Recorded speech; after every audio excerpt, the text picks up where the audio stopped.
Wahala. Everybody get ID. Iron condem get pass. My people. For this country, if you never hear iron condem matter, abeg come closer. Iron condem don turn background noise.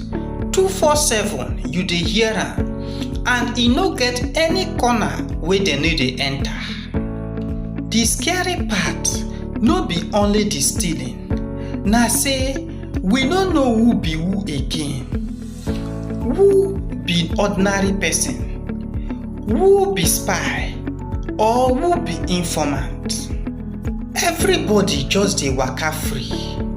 Allegedly, these guys dey use iron condem dey move valuables, drugs and other dirty business.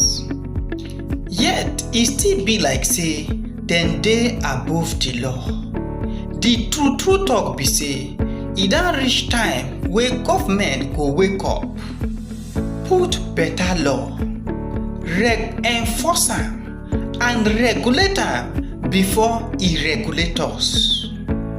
My brother man and sister woman, na until iron condem touch everybody before we go talk. I salute una. Una do.